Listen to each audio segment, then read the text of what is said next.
Have you ever reached the end of another day and realized that almost nothing meaningful happened? You woke up later than planned, checked your phone for a few minutes, watched a few clips, played one more game, and promised yourself that you would begin after a short break. Then, evening arrived.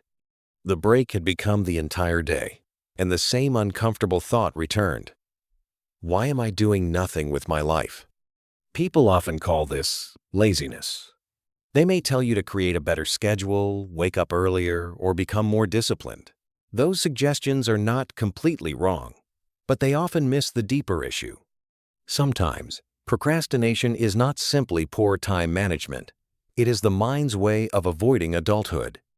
A person can have the body, age, and appearance of an adult while still carrying an inner child who becomes frightened whenever life demands commitment, sacrifice, patience, or responsibility. This pattern may begin in the 20s, but it does not always disappear with age. Some men continue living this way in their 30s, 40s, or even later. Their lives move forward on the calendar, yet psychologically, they remain in a waiting room. Today, we are going to examine the psychology of the man who refuses to grow up. This may be uncomfortable, especially if you recognize yourself in some of these patterns. But discomfort is not always an enemy. Sometimes it is the first sign that a truth has reached the part of you that most needs to hear it. The psychologist Carl Jung used the Latin expression puer aeternus, meaning eternal boy, to describe a person who remains emotionally attached to youth. In popular language, people sometimes call it Peter Pan syndrome or the man-child pattern. This does not mean the person is stupid, weak, or without talent. In fact, he may be imaginative, intelligent, charming, and full of plans. He may understand ideas quickly and see possibilities that other people miss. His problem is not a lack of potential. His problem is that he wants freedom without accepting the structure that makes freedom useful. To him, freedom means keeping every option open. He does not want to be tied to one career, one relationship, one place, one routine, or one identity. He is afraid that choosing one path will destroy all the other possible versions of his life, so he remains at the crossroads, proud that he can still go anywhere, while never actually going anywhere. Jung described this as living a provisional life. A provisional life is a life treated as temporary. The person believes that his real life has not started yet. He may work an ordinary job while secretly thinking, "This is not who I really am. I am only here until my true opportunity appears." He may live in a dirty room and refuse to organize it because he sees the place as temporary. He may stay in a relationship while keeping part of himself emotionally distant, convinced that a more perfect partner could appear later. He may begin projects but avoid finishing them because completion would turn fantasy into something measurable. When everything is considered temporary, nothing receives full commitment. The person does not completely enter his work, relationships, health, or community. He observes his own life instead of participating in it. From the outside, this may look like independence. Inside, it is often fear.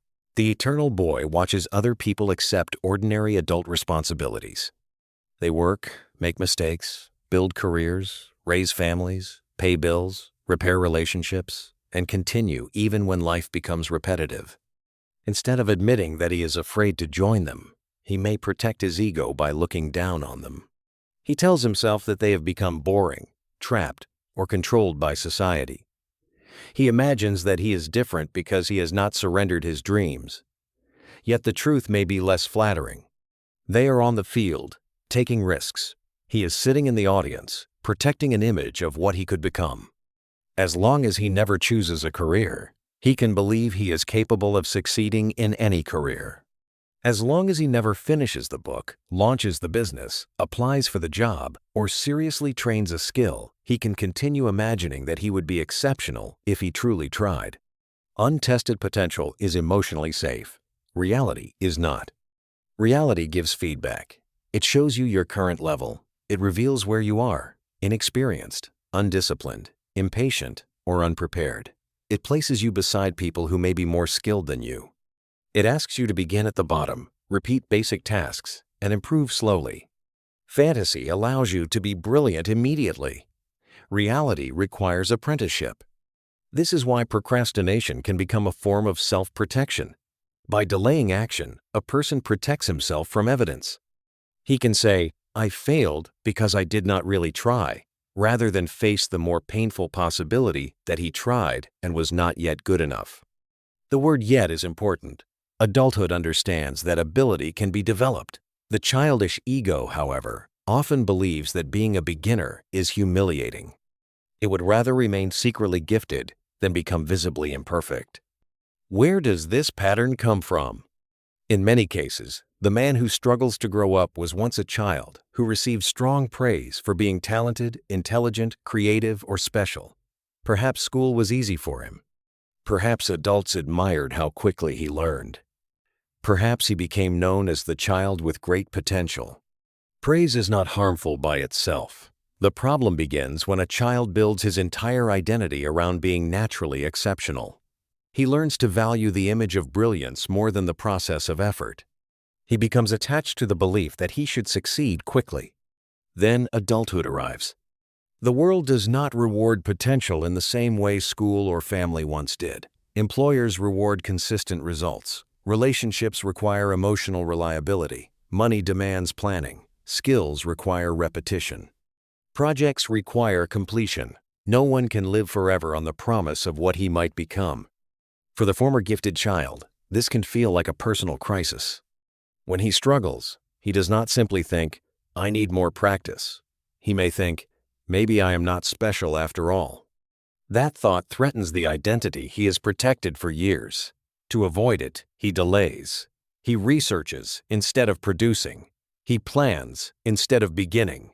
He changes goals whenever progress becomes difficult. He waits for motivation, perfect conditions, better equipment, more confidence, or a sign that the timing is right. This is not always conscious. The mind can create reasonable explanations for avoidance. But beneath the explanations is often one fear. If I fully try and fail, I will lose the fantasy of who I could have been. The myth of Icarus offers a useful image. Icarus received wings, but he did not respect limits. He flew too close to the sun, the wax melted, and he fell. The eternal boy makes a similar mistake when he confuses imagination with achievement. He dreams at great height, but refuses to build strength on the ground. He wants the exciting result without the ordinary training. Because his self-image is high and his practical foundation is weak, contact with reality can feel devastating. As the distance between fantasy and reality grows, 3 psychological traps often appear. Trap 1. Constant numbing. After a demanding day, everyone needs rest. Entertainment is not the enemy. The problem begins when stimulation becomes an anesthetic used to avoid awareness. Whenever anxiety, shame, loneliness, or responsibility appears, the person reaches for an escape. He scrolls endlessly, watches video after video, plays games deep into the night, consumes pornography, chases novelty, or searches for any quick pleasure that will silence the feeling that his life is standing still. In a game, progress is clear. There are levels, rewards, missions, and visible achievements. Online, attention changes every few seconds, so there is no need to remain with one difficult emotion. These experiences provide relief, but the relief is temporary. When the screen turns off, the unfinished life is still there. The issue is not that he enjoys entertainment. The issue is that entertainment has become the place where he hides from himself. He is not resting so he can return to life. He is escaping so he does not have to enter life. Trap 2. Fear of long-term commitment. The eternal boy often loves beginnings. A new job, hobby, business idea, city, or relationship feels full of possibility. At the beginning, nothing has become heavy yet. There are no routines, compromises, or difficult conversations. He can imagine the future without paying its price. But when excitement becomes responsibility, his energy changes. A relationship begins asking for consistency. A job demands patience. A project becomes repetitive. Financial decisions require sacrifice. Suddenly, he feels trapped. To justify leaving, He may magnify small flaws. He tells himself, the partner is not perfect, the job is beneath him, the project is no longer aligned, or the environment is limiting his growth. Sometimes those concerns are real. But when the same pattern repeats everywhere, the common problem may not be the partner, job, or project. It may be his inability to stay after novelty disappears. In relationships, he may also choose someone who takes excessive care of him. At first, this feels comforting.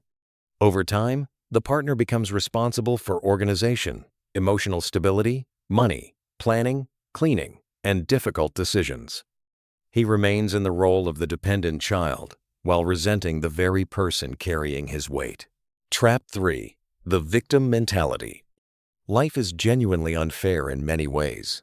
Economic conditions can be difficult. Families can be dysfunctional. Employers can exploit people. Opportunities are not distributed equally. Recognizing these realities is important. The trap begins when a person uses every external difficulty as permission to stop acting. The boss becomes the enemy. Society becomes the enemy. Responsibility becomes oppression. Time becomes an unfair pressure. Anyone who expects more from him is seen as controlling or insensitive. This resembles Peter Pan's struggle with Captain Hook. Hook represents adulthood, rules, consequences, and the clock that keeps moving. The eternal child experiences these forces as hostile because they threaten his fantasy of endless time. When you blame circumstances for everything, you may temporarily protect yourself from shame, but you also give your power away. If the world is completely responsible for your condition, then you have no role in changing it. That is why recognizing these traps should not become another reason for self-hatred. Shame can make a person hide even more deeply. The goal is not to insult yourself or call yourself a failure. The goal is to see the pattern clearly enough to interrupt it. Growing up begins with action. 4 steps can help. Step 1. Redefine adulthood. The eternal boy often believes that responsibility will destroy his personality. He imagines that earning money, keeping promises, following routines, and committing to people will make him ordinary. He fears that adulthood will kill his creativity. In reality, structure does not have to imprison creativity. Structure can protect it. A talented writer who never sits down consistently will produce nothing. A creative entrepreneur who refuses to learn finance will lose control of his idea. A musician who depends only on inspiration will remain unreliable. A dream without discipline slowly becomes regret. Responsibility gives your imagination a body. Commitment gives your talent enough time to mature. Adulthood does not need to murder the inner child. It must become the parent who guides that child. Step 2. Accept ordinary life. One reason the eternal boy remains stuck is that he considers basic tasks unworthy of him. Cleaning, cooking, paying bills, arriving on time, exercising, saving money, and doing repetitive work appear too small compared with his grand vision. But these ordinary actions are where character is trained. Clean your room, even when no one will see it. Wash your clothes and put them away. Pay what you owe before the deadline. Prepare food instead of always ordering it. Finish a simple task without music, videos, or constant phone checks. Take an ordinary job seriously, even if it is not your final destination. These actions may not feel heroic, but they bring the mind back into contact with reality. They teach you that dignity does not come only from impressive achievements. It also comes from becoming someone who can be trusted with small responsibilities. A person who cannot govern a room, schedule, or budget will struggle to govern a larger dream. Step 3. Practice failing in reality. If your deepest fear is discovering that you are not as capable as you imagined, avoidance will never heal you. You need controlled contact with the possibility of failure. Choose something you have delayed because you might perform badly.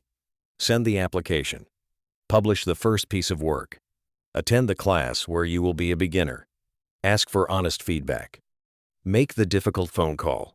Apologize without defending yourself. Submit something before it feels perfect. Do not begin with the largest challenge of your life. Begin with a real challenge that is small enough to face and large enough to create discomfort. Then observe what happens. Rejection hurts, but it does not erase you. Embarrassment passes. Mistakes provide information. Skill improves through correction. Each time you survive an imperfect result, your nervous system learns that reality is not fatal. A man does not build character by winning endlessly in his imagination. He builds it by falling in the real world, learning what caused the fall, standing again, and continuing with greater humility. Step 4. Create external accountability. At the beginning of change, willpower may not be enough. The avoidant mind is talented at negotiation. It can produce convincing reasons to postpone discomfort. One missed day becomes a needed break. One break becomes a week. Soon the old life returns. That is why outside structure matters. Find a mentor, coach, teacher, demanding employer, training partner, or disciplined community. Choose people who respect you enough to challenge your excuses. Tell them what you will complete and when. Allow your results to be visible. The right environment reduces the number of negotiations you have with yourself. It keeps your feet on the ground when your mind tries to return to fantasy. Accountability is not dependence. It is temporary support while you build the ability to keep promises without supervision. None of these steps is glamorous. That is exactly why they work. The eternal child is attracted to dramatic transformation. He wants one powerful realization, one perfect plan, one burst of motivation, or one opportunity that changes everything. Adulthood is usually built differently. It grows through repeated, unimpressive choices. You get up when you said you would. You finish what you started. You speak honestly. You tolerate boredom. You manage money. You care for your body. You keep a promise after the excitement is gone. You return after failure.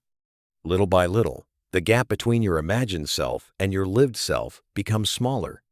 Do not allow your potential to remain trapped inside the word almost. Almost started, almost applied, almost changed, almost became the person you knew you could be. Natural talent matters, but it is not the main difference between a person who builds a meaningful life and one who remains permanently full of potential. The difference is often the willingness to exchange fantasy for practice, possibility for commitment, and comfort for responsibility. There may never be a magical morning when fear disappears and adulthood suddenly feels easy. You may never feel completely ready. Readiness often comes after action, not before it. Perhaps you have spent years living near the surface of your own life. You stayed where everything felt safe, temporary, and reversible. But safety can quietly become a prison when it prevents movement. It is time to enter deeper water.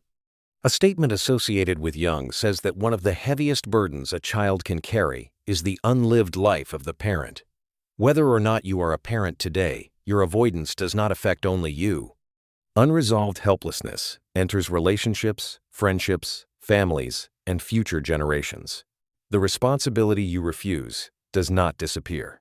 Someone else often has to carry it. So begin with one honest action. Turn off the screen, clean the room, send the message, complete the application, keep the appointment, admit the mistake, do the task before you feel inspired. You do not need to destroy the child inside you. Keep his curiosity, imagination, humor, and ability to dream. But stop asking him to lead your life. Let the adult in you take responsibility for the direction. Your life is not waiting somewhere in the future. It is already happening. Every day you avoid choosing is still a choice. Every promise you delay shapes your identity. Every small responsibility you accept becomes evidence that you are capable of carrying more. You do not need to become perfect today. You only need to stop living as though today does not count. Step out of the waiting room. Enter your own life. If this message helped you recognize a pattern in yourself, do not use that recognition as another form of entertainment. Write down the first responsibility you have been avoiding and complete one concrete part of it today. Share this message with someone who may need a respectful wake-up call, and return whenever you need a reminder that real growth begins when action replaces imagination.